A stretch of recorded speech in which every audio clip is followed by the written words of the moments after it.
My heart for the community is really around kids that get left behind, kids that fall through the cracks, and I think being a parent of a kid that has fallen through every crack imaginable, I have an understanding on a deeper level of what that entails, not just for the kid but for the family too. My heart really lies with the at-risk kids and what we can do to help support them and their whānaus in our community. My role at the council is really a role of facilitation.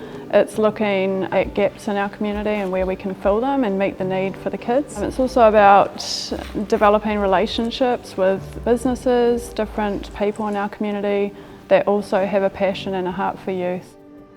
So one of the ideas that was put forward on the table was actually by one of our local policemen, who asked them, like, what do you want to do? So what would stop us from having to pick you up? And they were all like, yeah, we want to learn how to fight, we're going to be fighters. And so that was really where the idea was born, is it's an opportunity to use fighting and boxing skills to teach them resilience.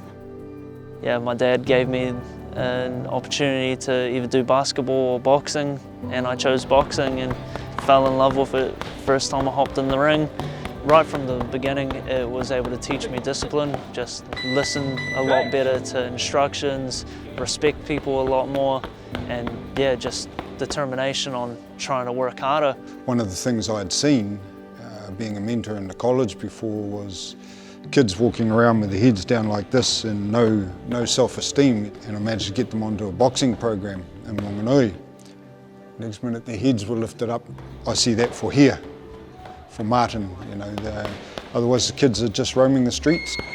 So a lot of blood, sweat and tears has gone into this. It had been empty since March, I think, 2020, our first lockdown. So it had kind of been really run down. There'd been birds in here, lots of damage, lots of mahi that needed done. So that was really awesome. We managed to come to a really cool agreement with the wrestling club, who really support our kaupapa, and we've got a secured lease for a few years, which is awesome. It's cool to have community groups also supporting us in ways like that as well. We partnered up with the school and the police in town just to sort of get a gauge on where everyone's standing, and yeah, after we first started, all the troubled youth sort of dissipated and it became just the youth. Just seeing the younger kids coming in, and some show the same determination as I did right from the beginning, and yeah, it's really cool just seeing so many kids just loving what we're doing here. I'm a grandfather, 58 years of age, got 11 grandchildren, 5 of them are here. I've seen a change in those boys, and it's great to come and work out alongside them.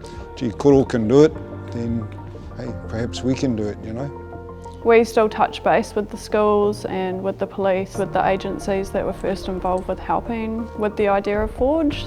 We get to keep up with the progress of the kids that come here, not just in the gym, but in our community and in different places that they need to be going. Yeah, so truancy's gone down almost 100%. I just want to see the kids having fun, and then they move on to going into their own successful career. Then that would make me just over the moon, seeing what we produced here as a team turns into someone's life. Yeah, it'd just be amazing.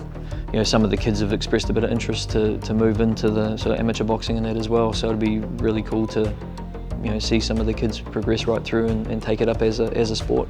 The cool thing with Onyx, like, he's only 19 at the moment, so when he's teaching these teenagers and that, he's done a bit of travelling around the world with boxing already, and now he's about to head off and he's trying to achieve some big things. So they can see that, as an example, they can see that it's not out of reach. Yeah, for one kid, I know that it's worth it. I know there's going to be way more than one, but if it was only one, it would still be worth everything. And as a parent of a kid that, hasn't had the easiest run of things, I think for me, knowing that it'll be helping other parents too in the long run is really fulfilling for me. I just want to be here to help any kid that needs a helping hand. I just want to be able to be involved in that, loving every moment. So it's cool, and watching it grow and move into places like this and watching the kids develop is just, it's really good to see. My vision for the future for Forge is that we can create something awesome, and that we can be a place that gives them a sense of belonging and self-worth and all those good things that make good adults. There's nothing to stop it from growing and impacting people, not just in Marton, but yeah, in the Rangitikei and the wider district. And well, Kelly said even the world, why not?